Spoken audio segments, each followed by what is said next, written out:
I want to introduce the last panel on environmental social governance investing to tell you a bit about the speakers. So we're delighted to have the Honorable Mikhail Agman-Gonen with us. She is a judge at the District Court of Tel Aviv, and she's also a professor of corporate law at Tel Aviv University, the Buckman Faculty of Law in Israel.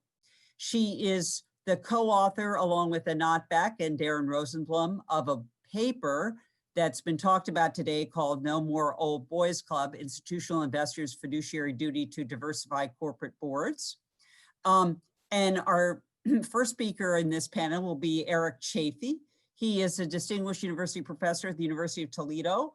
It's wonderful to have him back here. He was a colleague of mine for some time. He's an expert in business law, contract law, tax law, and trust and estates. His scholarship focuses on business and tax law with an emphasis on securities regulation, cyber law, compliance, and business ethics. He is the author of 2 leading treatises, one on securities regulation in cyberspace and one on international securities regulation. His work has appeared in numerous law reviews, as you can imagine. Before coming to the Academy, he was a lawyer at Jones Day. Professor Madison Condon is here from the Boston University School of Law. She began as an associate professor in July of 2020. She teaches environmental law corporations, a seminar on climate risk in financial institutions. A focus of her recent research is on climate change's relationship to corporate governance, market risk, and manipulation, market risk and regulation. She also has an interest in the manipulation of science and economics and administrative law. So she finally was a Fulbright Fellow in the Netherlands, where she researched water resources at Delft University of Technology. So we have a wonderful group of speakers to talk about environmental social governance in the context of index funds.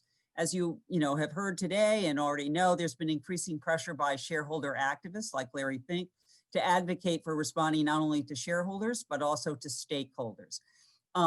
In that context, we're going to have 3 different perspectives. Eric Chafee is going to address index funds and ESG hypocrisy. Professor Condon will address market myopia,'s climate bubble, and Judge Agman-Gonen will focus on what the pandemic means for focusing on ESG. So just a couple of reminders. First of all, if you have a question and you're in the audience, you should put it in the Q&A, and I will convey that question to the panelists. The other thing is panelists should feel free to pose questions by chat, and we can monitor those.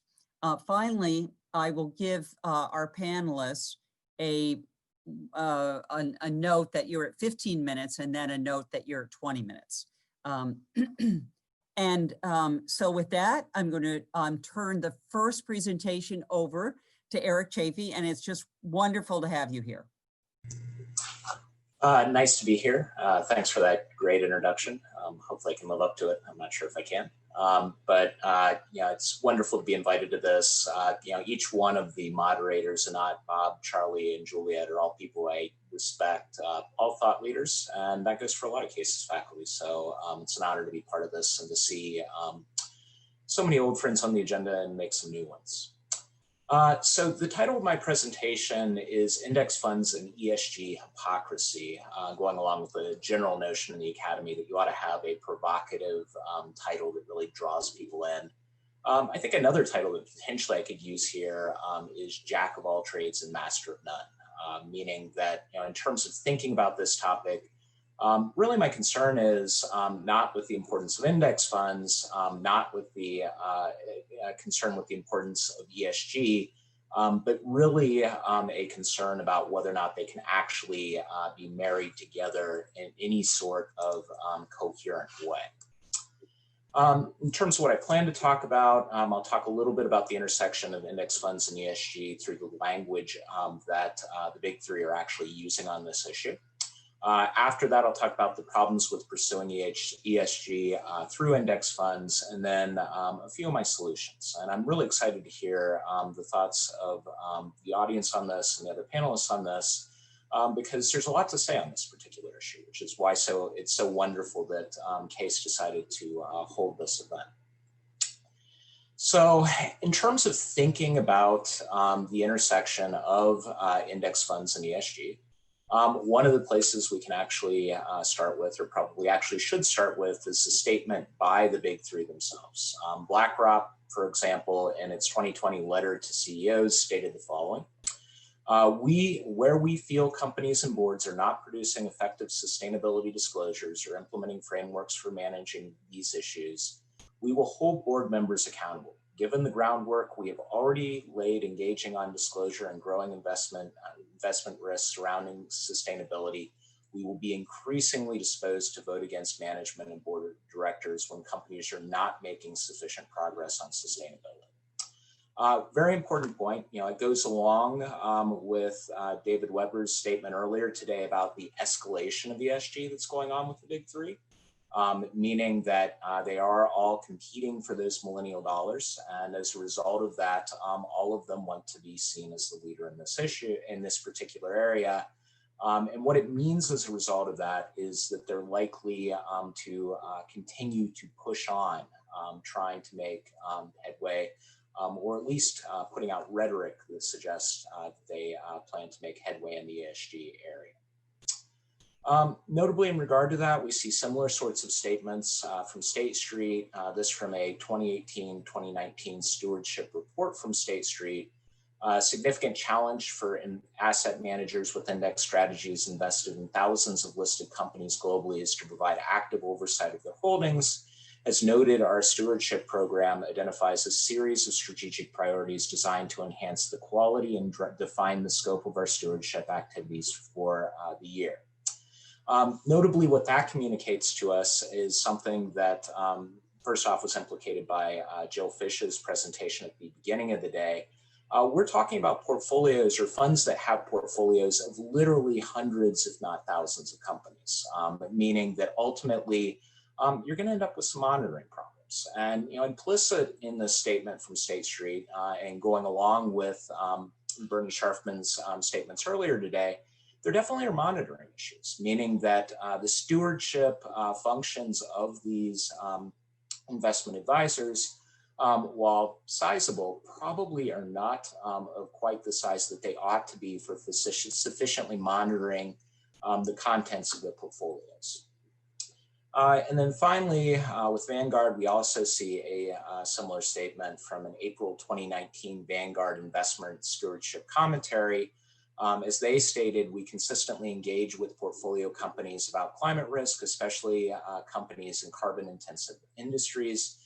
We believe that climate risk can potentially have a long-term impact on companies in many sectors, but our discussions on these issues are anchored to a broader conversation about governance, in particular how a company's strategy and the related risks are governed by the board.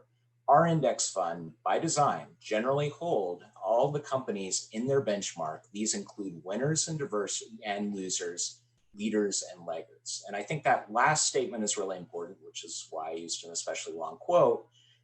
Essentially what this statement is that we think ESG is really important and we have a diversified fund, which is something that I think if you are going to push an investment related agenda, based on ESG with index funds, it does lead to problems.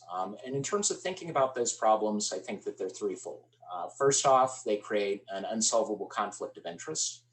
Second, they create real concerns about the statements that are being made being materially misleading.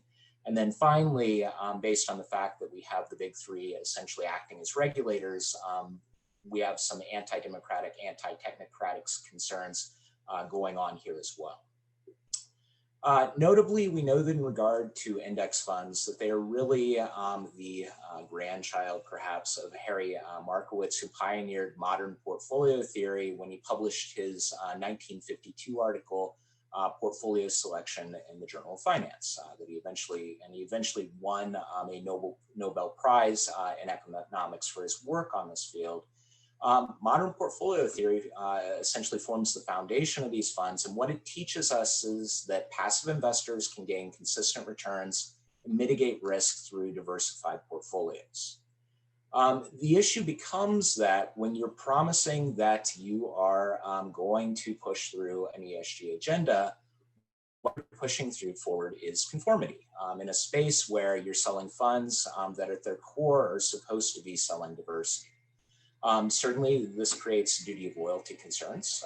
The notion being that ultimately, if you view your primary focus of your duty of loyalty, which a lot of people do, to bring forward shareholder value, whether or not pushing forward conformity actually is what you ought to be doing when you've been promising value through diversity.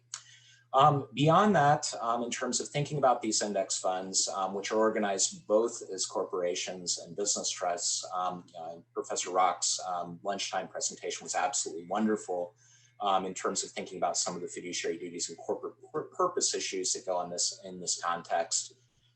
The business trust fiduciary issues are even stronger, meaning that we know within business trusts there are very robust fiduciary duties.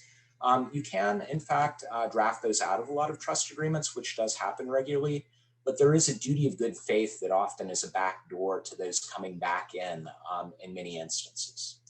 And in terms of thinking about this particular area, beyond the duty of loyalty, when it comes to business trust, you actually have a duty of prudence, which creates a duty to diversify, which makes it potentially problematic if you plan to push principles through a wide variety of investment funds.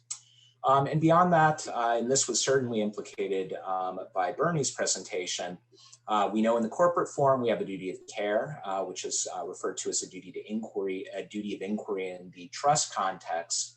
Is it really possible, if you're going to engage in activism, active management in regard to index funds, to really ever meet that burden? Meaning that with portfolios filled with hundreds of companies, can you effectively monitor them? Can you make sure that you are consistently pushing through principles and making headway in ways that you have actually promised that you will make headway?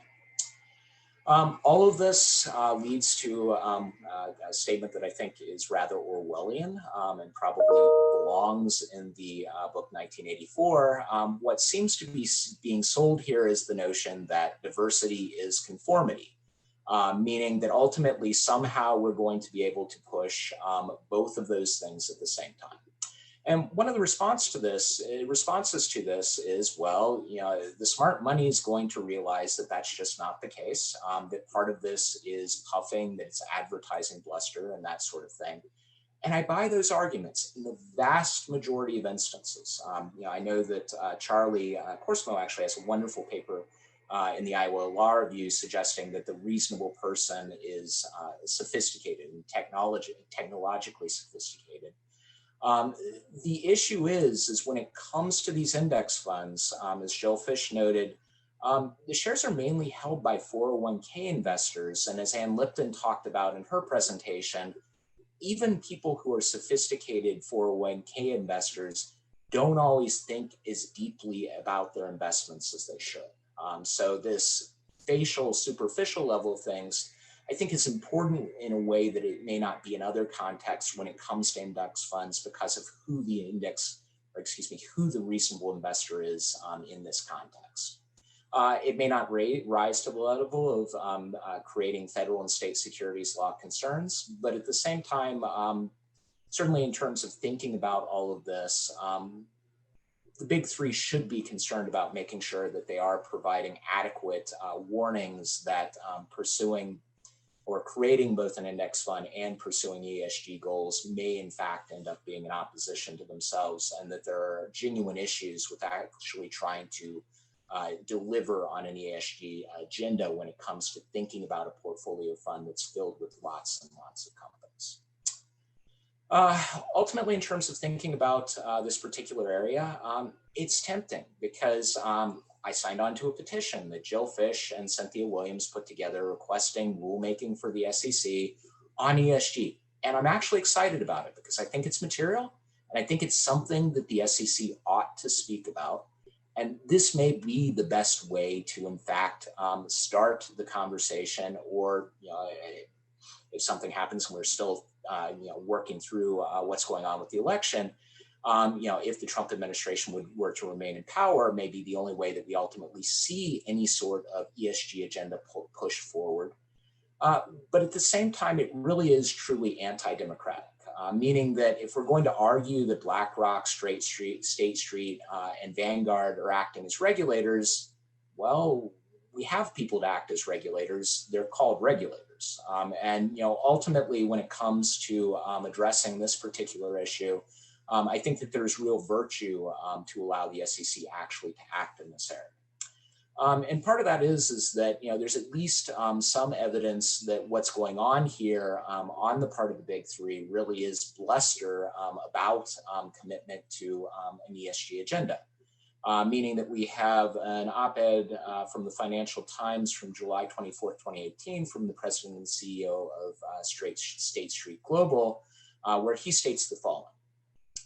Efforts by large index fund managers to engage with public companies have recently come under attack from some business leaders. They complain that we are misusing our rights as shareholders to enforce arbitrary political or social values because we raise environmental, social, and governance concerns with the boards of directors of the companies in which we invest, which sounds like what they're telling millennials they're doing. The paragraph that comes immediately following that states, this completely misrepresents the mission of State Street Global Advisors and other large index fund managers. We seek long-term value for millions of ordinary investors in a world that has become increasingly obsessed with short-term results. That goal, not some political agenda, is why we have developed a rigorous research-based shareholder engagement program.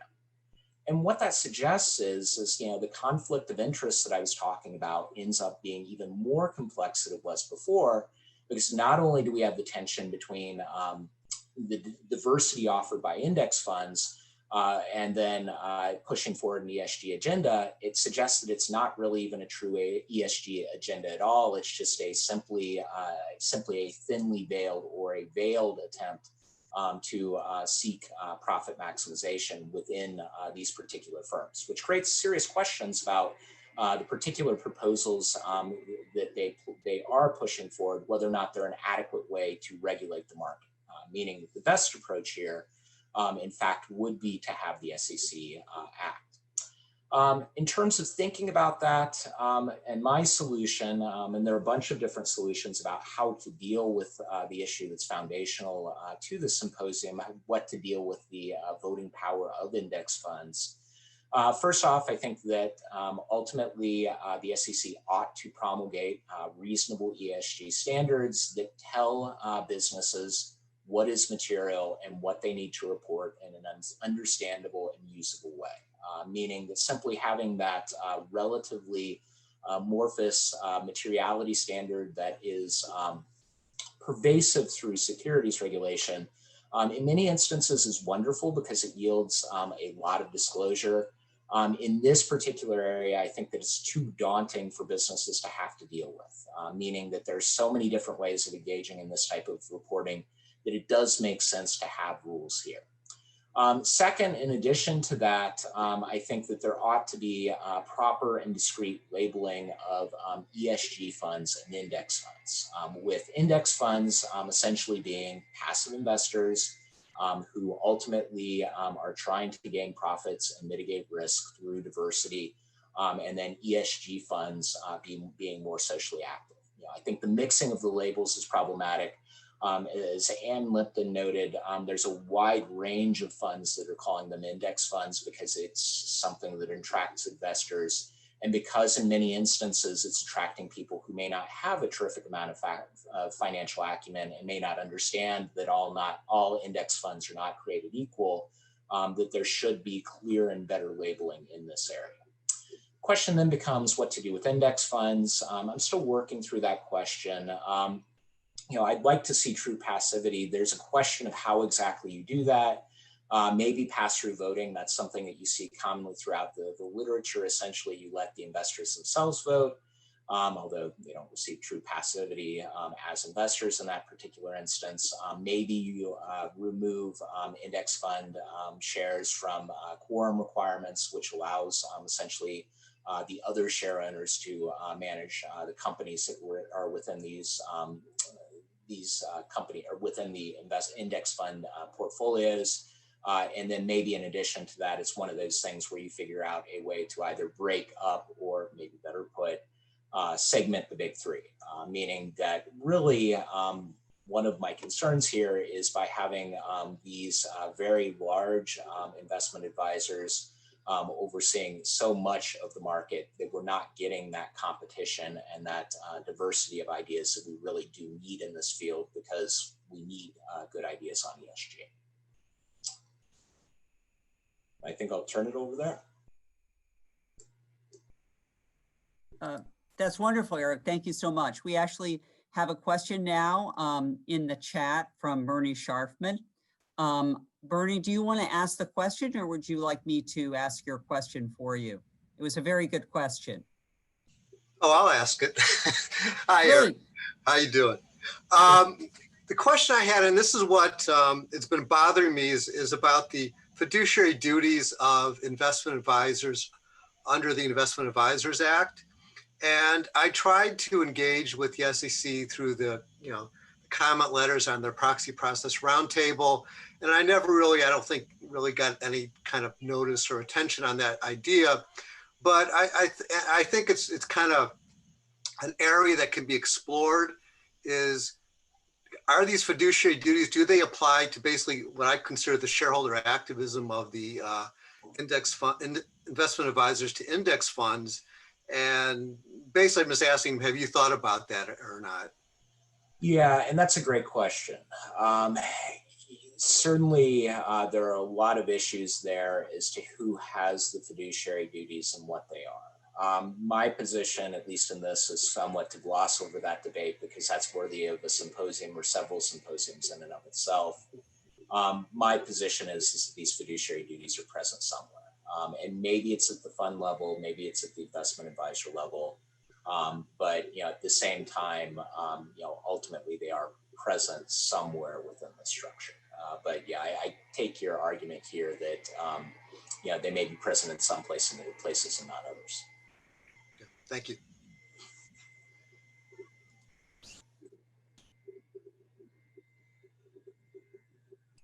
So I will turn the next presentation over to Madison Condon, who is going to talk about climate change. Thank you, Juliet. Thank you, Eric, and thank you, Anat, for inviting me. And I really enjoyed all of the presentations today. It's been really fun listening in and thinking about all the different ways they relate to the research I'm doing right now. So I'm going to talk about, so I find the term ESG pretty frustrating, as I think Eric indicated that he also does, because there's just too much going on in, is it diversity on boards?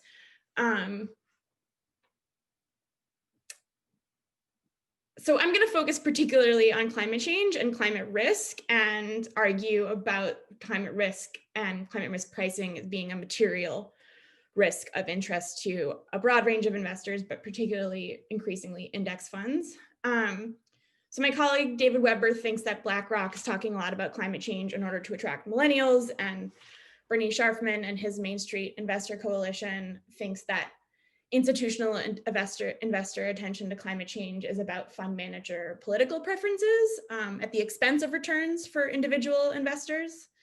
And I think it's actually absolutely a material risk, and institutional investor pursuit of climate risk disclosure is for the benefit of returns and market pricing.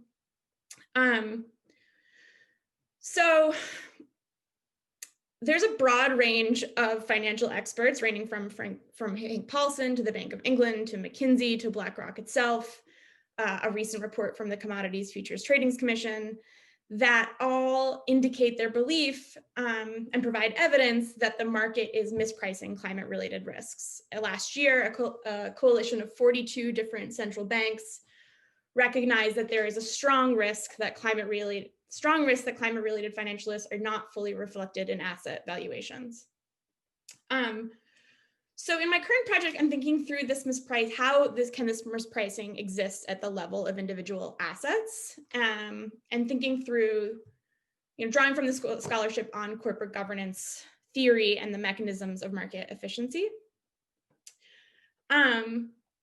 So Ron Gilson and a couple others has a paper where he argues that there's no reason to believe that equity analysts are systematically less able to assess the valuation impacts of climate change.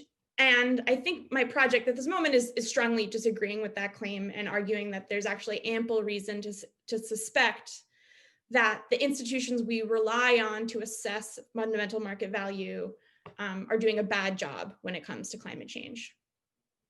So climate risks, I'll do a quick overview. Climate risks are typically broken down into 3 categories. There's transition risk, physical risk, and liability risk. Transition risk is the possibility that corporations have failed to foresee the ongoing energy transition as renewables become cheaper and governments begin to regulate carbon, that they're going to be left with stranded assets, that fossil reserves that they have claimed to be profitable will in fact not be profitable, and there'll be a sharp market readjustment.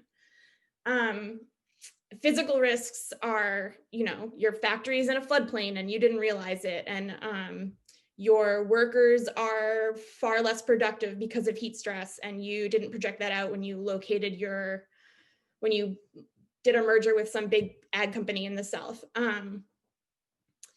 And liability risk is the possibility that the companies that contribute to and profit from climate change are at some point in the future held responsible for that contribution. So when I think through the mispricing argument, I'm mostly thinking about physical risks. I'm thinking about your company is very reliant on, you're a mining company and you're very reliant on your tailings dams, and your tailings dams and engineering structure wise were built to withstand a 100-year flood. And that 100-year flood is actually now a 60-year flood. And no one in the institution has done the due diligence to realize this exposure that is latent within your corporation. And none of your shareholders are pressing for the schematics of how your tailings dam was built 20 years ago to see just exactly what your risk exposure is now. What's the type of risk I'm thinking about? So what empirical evidence do we have either way as to whether the market is pricing climate risks? So this year, a study from the IMF examined stock prices across multiple countries and found no association between current stock prices and measures of predicted changes in climate-related physical risks, even after controlling for fundamentals and for countries' capacity to adapt to climate change. Other studies have found that the market does not anticipate the effect of extreme temperatures and droughts. One of the leading physical climate risk consultancies, 427, which was just this year bought by Moody's research service, they have a heat stress factor, and studies have shown that an investment strategy that had been based on selling high risk firms as made by this heat risk factor and selling low risk, so buying low risk firms and selling high risk firms, would have produced extremely high returns over a 10-year period, had this heat stress factor been relied on. The most interesting study for the purposes of today, in my thinking, is so last year, BlackRock actually released its own investigation into the pricing of physical climate risks in 3 different categories of investments: municipal bonds, commercial real estate, and equities of electric utilities. And for each of these 3 different assets, BlackRock concluded that the market is failing to price in the physical risk exposure to these assets. So in the case of municipal bonds, the report pointed out that declines in crop yields from increased temperatures could expect to depress the GDP of many metropolitan areas by multiple percentage points. And they similarly found that exposed municipalities and unexposed municipalities had no pricing differential in their municipal bond market prices. And the same was true for municipalities that were or were not exposed to sea level rise. That BlackRock found no evidence of mispricing in the bond market, of pricing in the bond market of this sea level rise risk. So one question I have, and this is like a little bit of an aside, but it's specific to today, is what does it mean that this massive fund whose main product is passive investing and sort of relies on the efficient capital markets hypothesis being true for its main product? What does it mean that it's discovering market inefficiency and just telling everyone about it and releasing it in public reports? You know, what could they do instead with this information? They could trade on it from their private funds, you know, not by far the majority of assets that BlackRock controls are passively managed, but they could be using it in their private funds. They could, as Ann Lipton suggests, call up index providers and tell them to make a better climate risk sensitive index. It would be sort of like a hybrid form of passive active investing. And it's not clear how they're using it and how they're using their role to correct mispricings. So I just want to quickly, I think that climate risks are distinctive and require special attention, especially as we think about how to design a disclosure regime to address them. I think they're distinctive in at least 5 ways.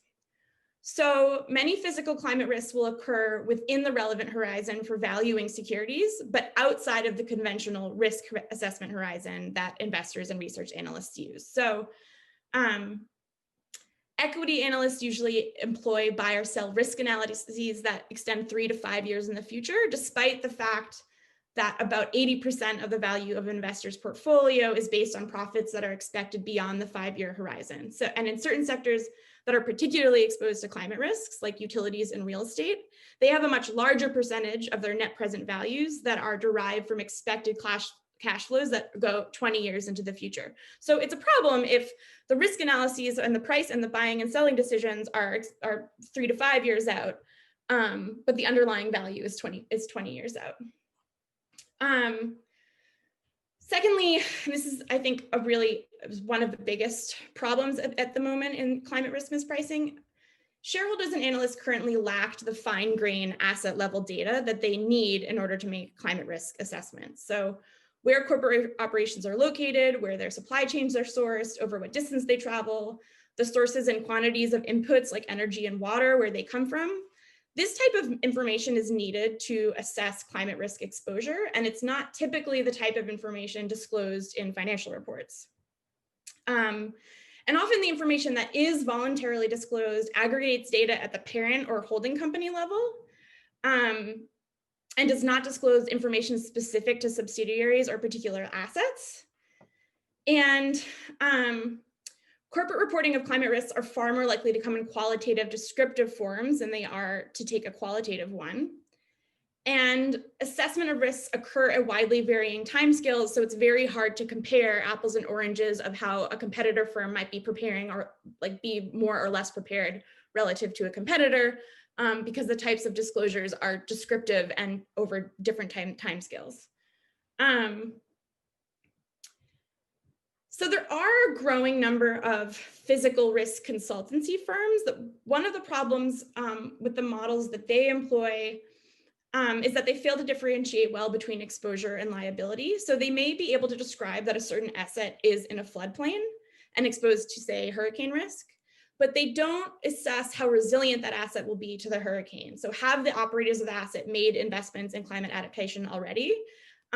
Is the asset relatively invulnerable? The models that we're seeing now don't capture that information about what exactly has been done at this particular asset.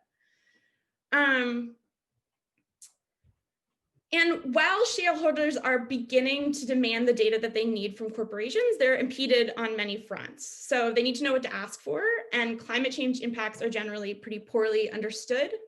There's been decades-long disinformation campaigns that I think actually have had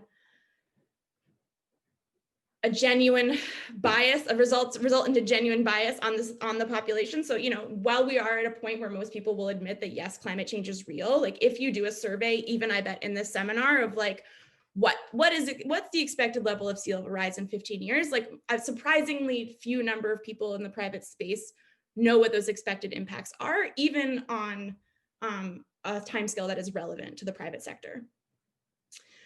So, for example, in a survey of 440 institutional investors, more than 60% believe there'll be less than 2 degrees of warming by the year 2100. And that is inconsistent with our scientific understanding of like where we will actually be at. Well, we'll actually experience about 3 degrees or more of warming, even if all countries meet their Paris climate agreements, which they are not on track to do. And shareholders have been thwarted in getting this information they need by the current administration, by efforts to take away power from shareholders by the regulators. SEC Commissioner Hester Pierce has argued that climate risk disclosure campaigns are motivated by public shaming rather than interest in informed investing. And I obviously think that's not true. So fourth, corporate managers with an eye towards maintaining their high share price actually have poor or little incentives to disclose information that might reveal their company's stock price is in fact overvalued. So this argument sort of follows from the theory of Michael Jensen's agency cost of overvalued equity. So if you are a manager of a company that has a bunch of physical assets and you discover that these physical assets that you've expected 30-year returns from like actually will be severely impacted by sea level rise 10 years out, you don't necessarily have the best personal advantage to reveal this risk to your shareholders, even if it would actually prepare the company better for climate change. So you would have to say, oh, we have to invest in this seawall, for example. It's going to require like a lot of upfront cost. The share price is going to go down a little bit in order to like account for this expenditure that we're making in the short term, but actually longer term, it's going to protect our company and ensure that we perform well against our competitors in like a longer time scale.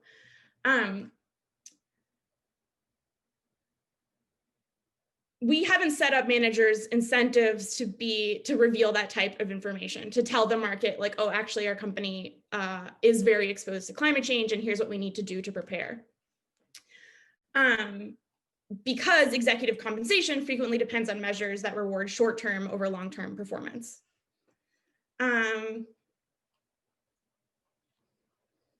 And finally, managers themselves might be unaware of the physical risks of climate change as they continue to rely on outdated means of risk assessment. So they may suffer from a duration mismatch or as well as latent risk. So a duration mismatch is corporate managers often rely on third-party assessors of risk, often insurance companies, as a proxy for pricing their risk. And this is a problem if you're using insurance premiums, which can be renegotiated on an annual basis, to price the risk on a project that you are expecting returns from over a 30-year period. So the insurance company might decide 2 years later after your project has been commenced that like actually the insurance premium needs to be hiked tremendously in order to cover the risk of this project. And it can switch the net present value calculations of that project from positive to negative and strand the asset that has already been underway.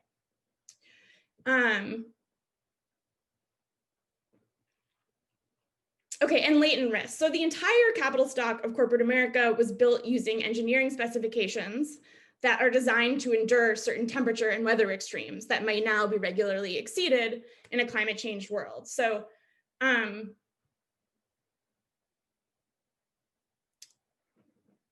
the types of disclosures that we currently have now are very poorly designed to assess latent risks that are existing right now in the company that weren't there 20 years ago, but now that the world has changed around these physical assets, they are there. And line item disclosures in particular would hasten the discovery of these latent risks. So in a 2019 PwC survey, about 60% of corporate directors indicated that they thought institutional investors were devoting too much attention to environmental issues. And this was true even though 50% of directors agreed that their board has a strong understanding of the ESG issues impacting the company. So I think that the same biases that can impact shareholders in terms of their myopic ignorance of climate risks and obviously, of course, also affect managers.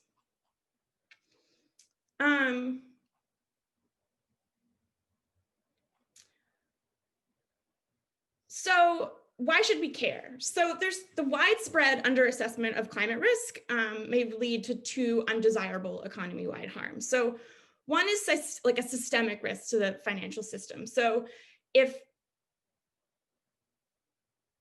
individual mispricings and a breakdown of incentives to prepare for climate change can potentially amass at the level of the portfolio or the economy, this amounts to a systemic risk that is particularly relevant to index firms who are designed to be sort of ambivalent about idiosyncratic risks, but of course are exposed to systemic risks and might, as Eric indicated, take on sort of a regulatory role, step into the shoes of an otherwise reluctant SEC to monitor and police these risks.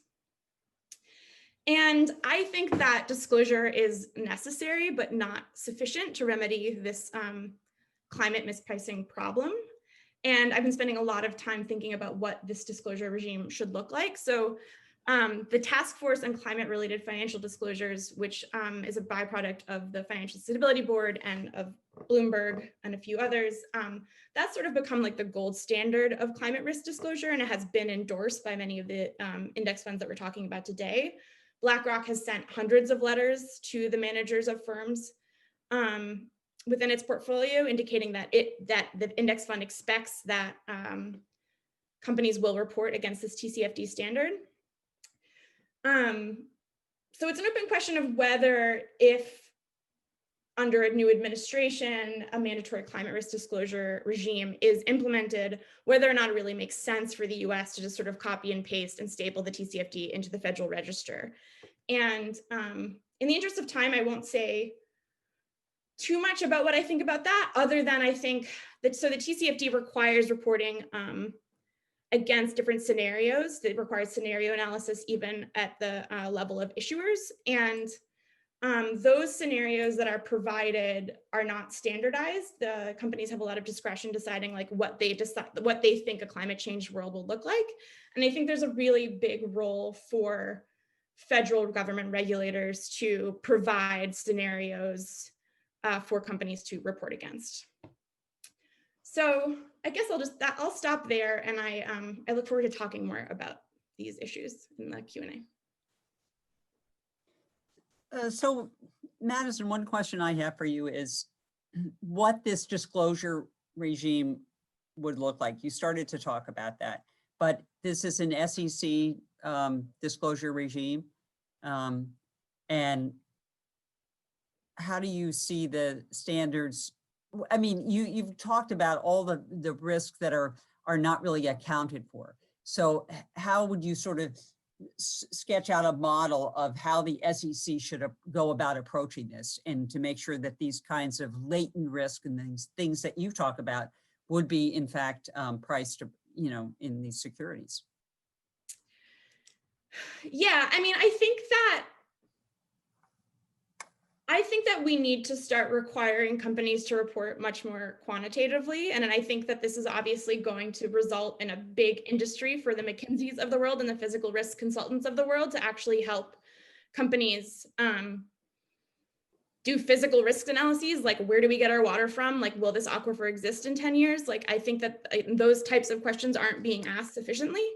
So the TCFD right now does sort of a hybrid approach where it requires that you report quantitatively against these scenario analyses, but they also have a qualitative component where they sort of ask open-ended questions like, what variables do you rely upon in assessing your risks? And so like, part of what I see a disclosure regime like this doing is like, yes, helping investors to price risks, but I think part of what also it's doing, and I think why index funds are interested in supporting it, is just forcing managers to address things that they would rather ignore, or things that they haven't even thought of existing yet. Like I think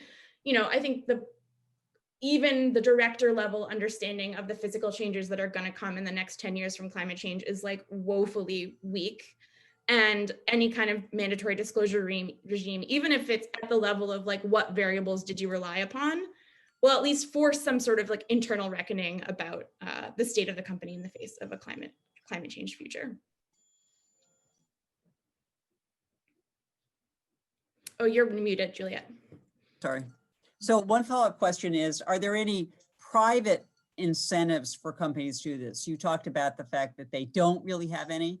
Is, before you suggest this regulation or disclosure regime, can you think of any, private incentives that would cause the disclosure of these risks that, absent a mandatory disclosure regime?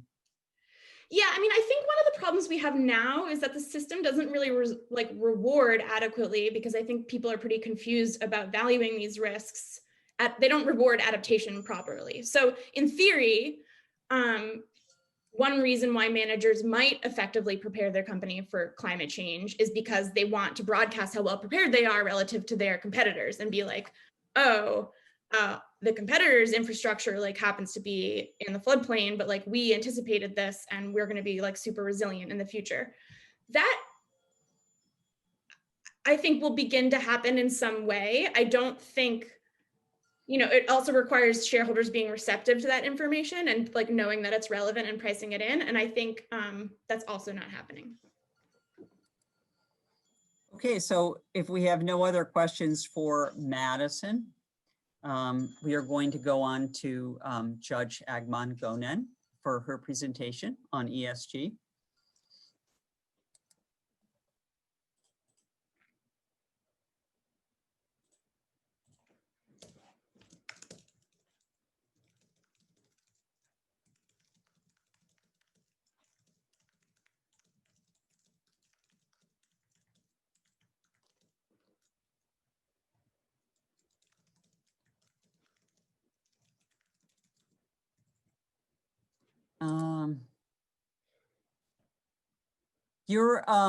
You're muted, Judge.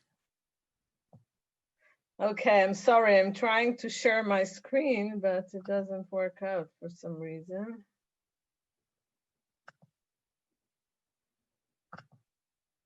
Oh, here we are.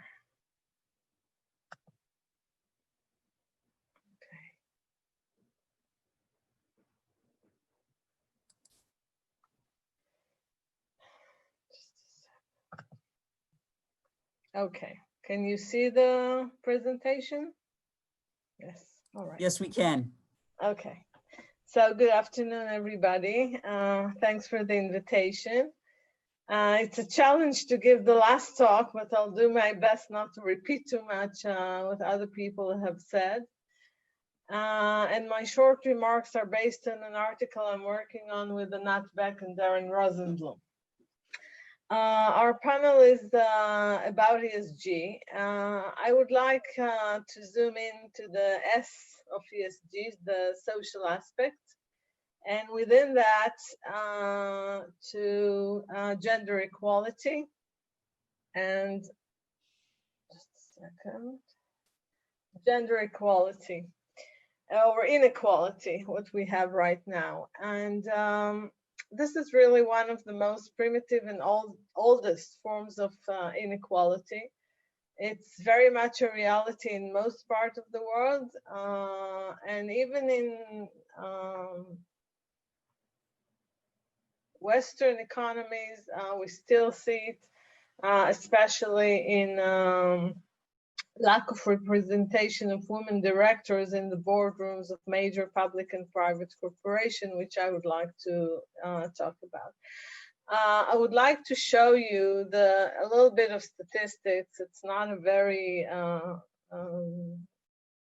elaborated graphs, but just to have an idea. The average of women directors across the world is 15%. In the EU, it's around 21. In the States, between 18 and 30, depend on the listing. In the UK, it's the best, 28 to 32. In Israel, it's 20. So in light of these numbers, I think one has to agree that change have to be made. And why we thought of, there are many ways to achieve this goal, toward equality. Some were mentioned in Darren's presentation earlier. And in our research, we would like to suggest a way that will bring change about sooner, recognizing institutional investors' fiduciary duty to promote women directors on the company they invest in. Our thesis is that if institutional investor will not consider gender representation on the board of the investee companies, they breach their fiduciary duty. There were a lot of people talked about institutional investors as stewards, and we think that as stewards, they have a duty, not just a choice, to take into account the question of women representation in the boardroom. They must consider the gender looking at companies to invest, as well as in their capacity as shareholders in the investee companies in their portfolio. Institutional investors, as we heard all day long, are key players in the world capital markets. They hold a significant portion of securities in public companies. They're the one who invest most of the public funds, saving, pensions, insurance, etc. And it gives them a great power. Institutional investors' influence on corporate governance is hard to overstate, as they're really universal owners. A lot of people talked about that too. And as Churchill said, or maybe more famously Spider-Man, with great power comes great responsibility. And their responsibility stems not only from the volume of assets they manage for others, but from the fact that in the last 2 decades, most of the public savings are held in their hands. Banks are not an attractive options for a long time because of low, even negative interest rate. So behind all of this institutional investors we're talking about all day long are millions of savers, workers, pensioners, and other investors who trust them and entrust their future in their hands. And given their experience, significant holdings, knowledge, and expertise, their investment policy and decision have a huge impact on corporate governance, fair performance, and overall behavior of the companies in the market. We heard about it a lot, but they can influence the way companies behave in different ways. By publishing their investment policies and letting the market know what consideration they will take into account. There were talk about if it's for the millennials, business reasons, or for real reasons, but it doesn't matter, they still do it. By exercising their voting right at the general shareholder meetings, and some of them even by engaging in a dialogue with investee companies regarding ESG consideration. And actually, the question is, who do they work for, or who do they have to take in consideration? And the question is, of course, the purpose of the company. And I will not repeat Ed Rock's excellent keynote on that subject. So I will really not elaborate. I will just say that this ongoing debate between scholars of the traditional view, which Ed Rock still holds, the American view, if you want, who claim that management is responsible for protecting the interest of the shareholders, or not the shareholders, but the company as a whole, but the shareholder as the main representatives of the company. And scholars of the stakeholder approach, Professor Ed Rock mentioned some of those who claim that management is responsible for protecting the interest of all stakeholders, and they have to take these into account as well. And here I would like to talk a little bit about the pandemic and where I think it's going to take us in the direction of the purpose of the company. I believe that the corona pandemic would, or COVID, whatever you call it, would affect this debate and tip the scales in favor of the more holistic, more stakeholder approach.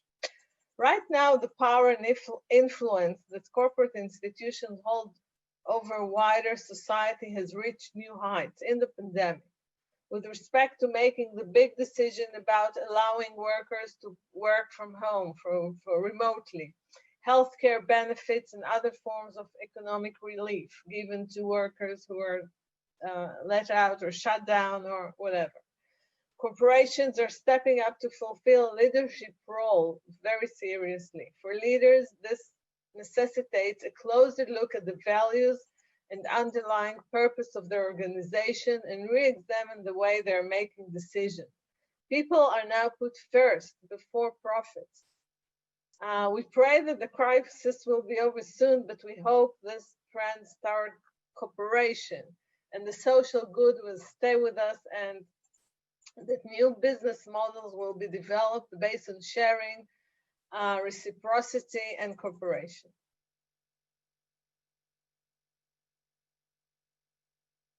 Okay.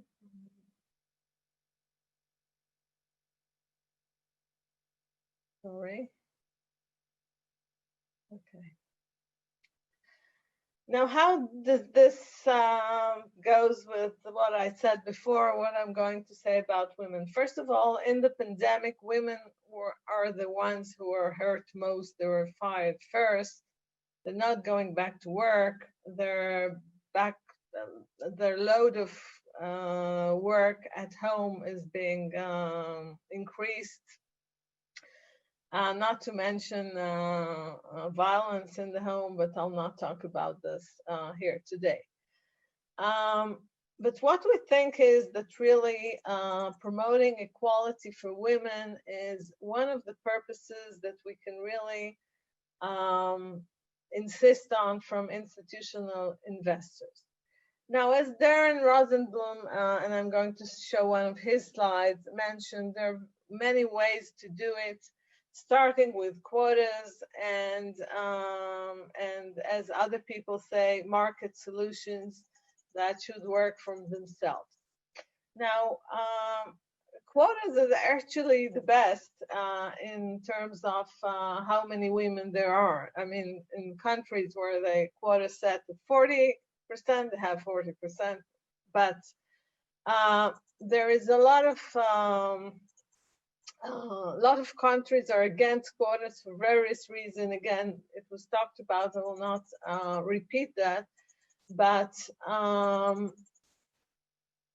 we think that we think that this should be promoted, and I want to talk about the three main reasons for in favor of gender equality in boards.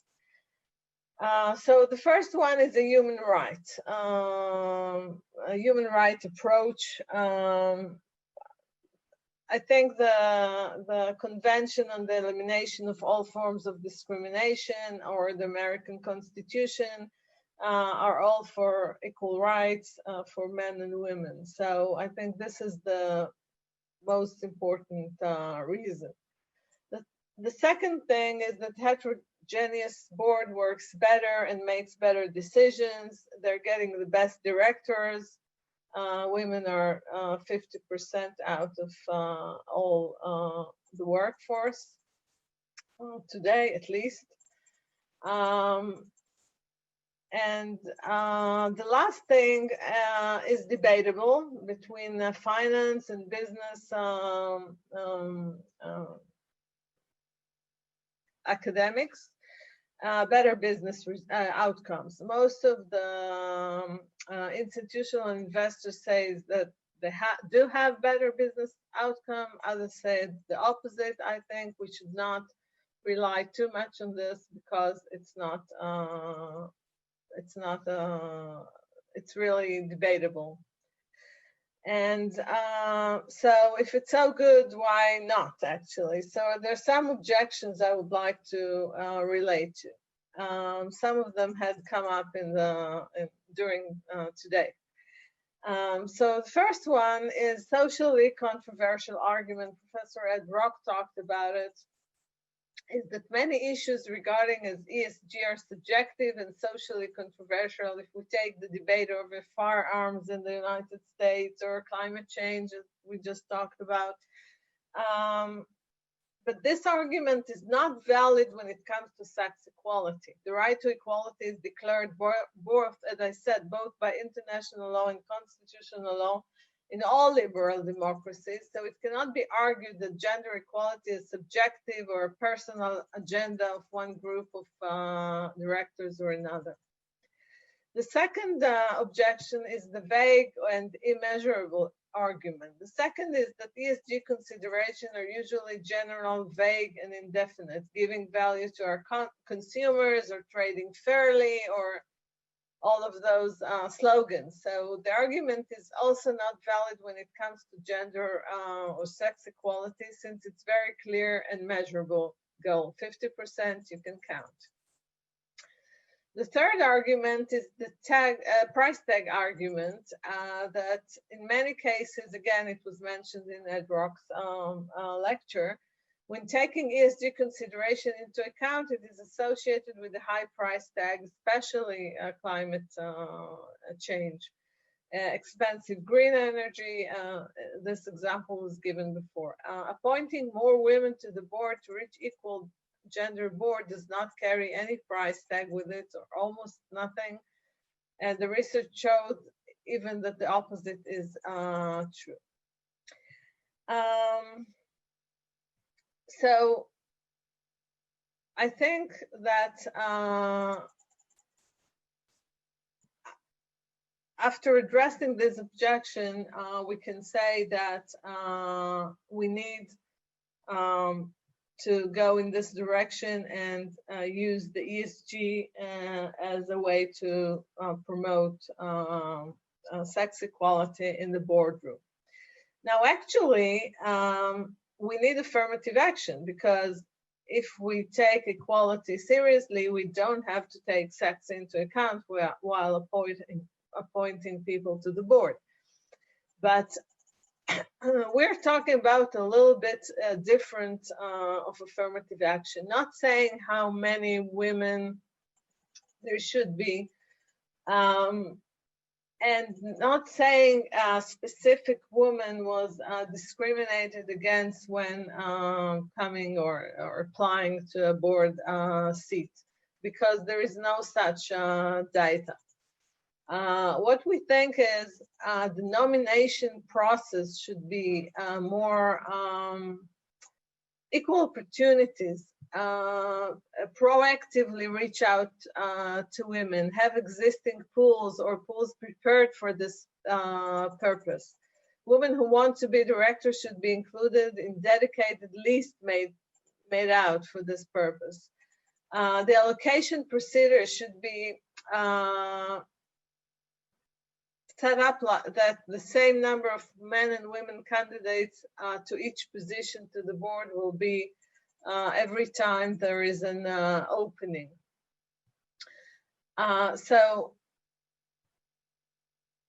it's very important, because we think that the way it now happens, men who dominate the boards turn to their friends in other boards or in the corporate field and ask them to join them, and this way we will not get there. So the call for action, very briefly to sum up. First and foremost, to institutional investors themselves, not to settle for passive investment in share of trading companies, but to take active action to maintain good corporate governance. Now, I want to show an example of BlackRock and Goldman Sachs, who both said women is very, very important on the board. But as you see, they're around 30%, which is not bad. It's above average, but still we're very, very far from the 50%. So first of all, we need them to take action. And then we have all the intermediaries, legal advisor, investments consultants, integrate gender diversity practices into conventional financial practices. It's very important. And finally, policymakers and regulators, we need a recognition of the fiduciary duty and disclosure of how many women in Israel, for example, you don't know how many women are in the board. And since in Israel, many names are, men and women names are the same, if you have the list, you don't know if it's men or women. So at least to have disclosure of how many women and of the way to promote women, how you choose women to the board, and so forth. And I would like to end with the saying, all is fair in love and war. And I do believe that not all is fair in investing, and equality of women cannot be overlooked for making short-run profits. And I think in the long run, it will be also be profitable. So it can also be there with the traditional purpose of the company, even if we want to leave it at that. And I think the pandemic should make us think differently, and equality for women in the long run will benefit us all. Thank you. Well, thank you for that wonderful presentation about the diversity of women on boards. It was wonderful to hear that. Now, I'm the moderator and I have some questions from the chat for our panel. So one of the questions is for Madison. In the UK, there's a requirement now for directors to disclose in their strategic report their attempt to promote the success of the company. This views environmental considerations in terms of corporate success and shareholder value. Do you see, Madison, the SEC regime as something similar, or should it be calculated risk impact for society generally, separate from the value given for the given company? Yeah, I mean, I see, you know, the TCFD disclosure regime and sort of what I envision as a potential move in the US, which is just to staple the TCFD into the SEC's disclosure regime, is asking for reporting about company-specific value, about risks that are facing the company. Now, those individual company risks are the step one in assessing broader risks to the economy.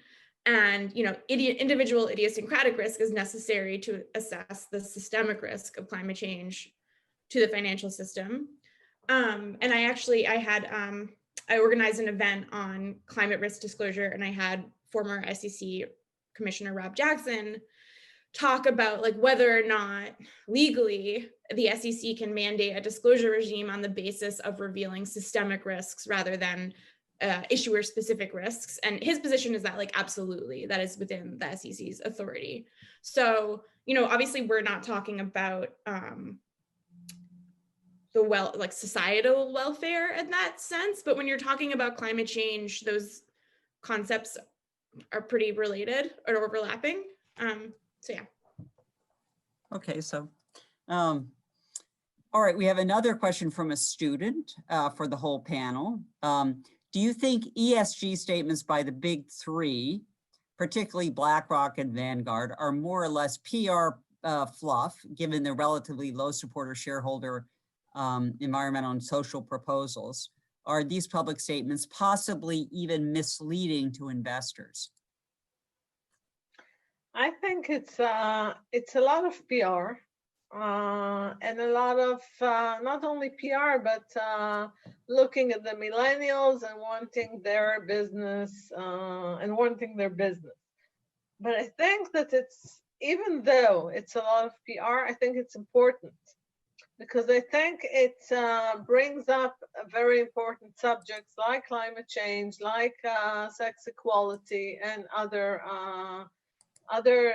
subjects that are important. And I think that we are talking about fiduciary duty because we think that if it's misleading, like what I showed you, BlackRock talks about women equality and how women are important in the boardroom, but they have 30% women in the boardroom. So I think if the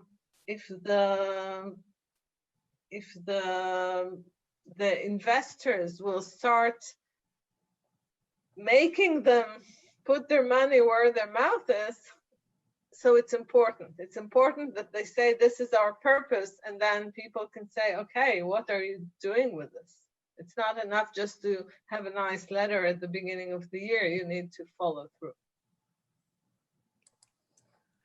Do other panelists want to comment on the misleading aspect of it? I mean, I think it's a lot of puff, meaning that, you know, ultimately, I think that the big three know that they're going to be increasingly competing for millennials' investment dollars.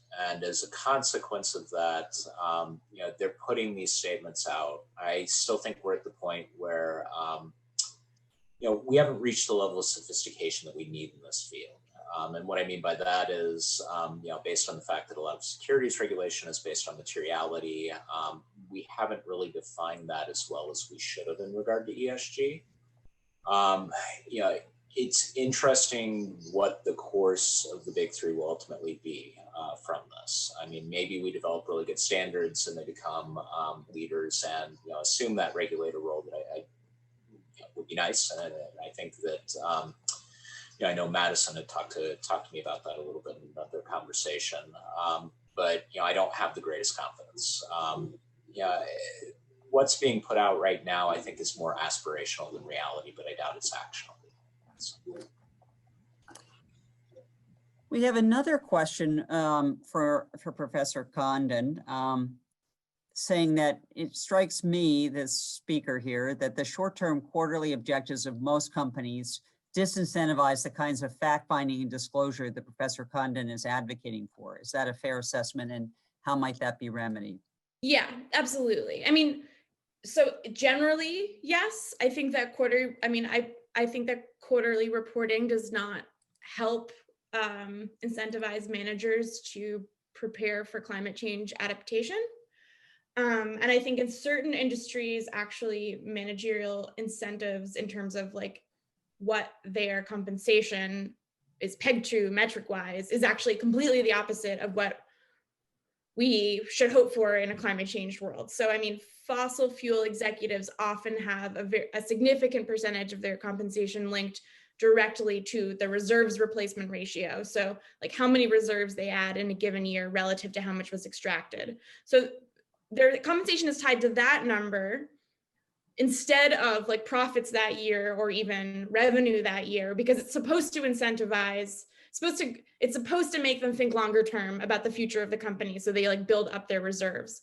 In a world in which like most of the reserves that companies are currently claiming will be profitable, like couldn't actually be extracted in a world that like limits in any way warming to like 2 degrees C, maybe that incentive structure like really doesn't make any sense anymore. And that's up to individual shareholders to change, like through the proxy process. So does anyone have any further questions for the panelists? Either panelists or audience? I think none from the audience. So I think I could wrap up and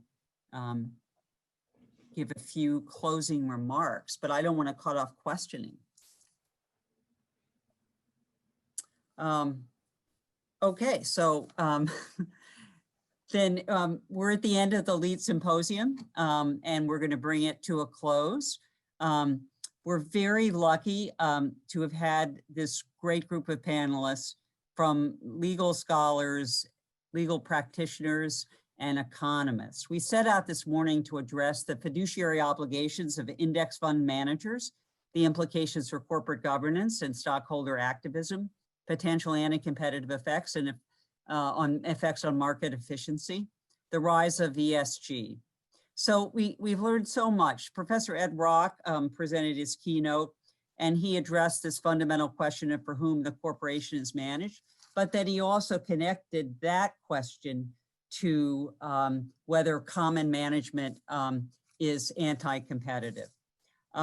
He also explored the difference between business purpose and corporate objectives, and looked at the difference between welfare of actual shareholders and firm value from the perspective of the entire shareholder group. The speakers today address the profound corporate governance and fiduciary implications of passive investors owning nearly 1/4 of the stock in S&P 500 companies.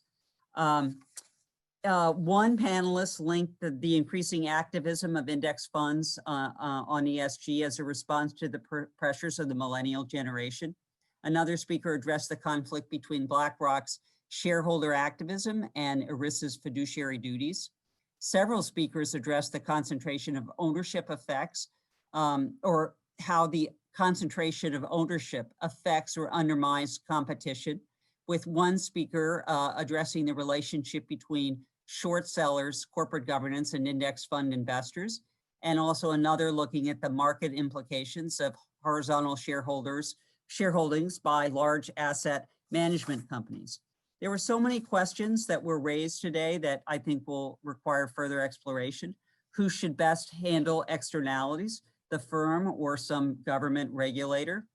How large, we looked at how large management companies could actually help solve principal agent problems. We looked at the tactics of activist shareholders. We looked at how shareholder engagement has changed over time. We asked whether better stewardship could lead to better economic results.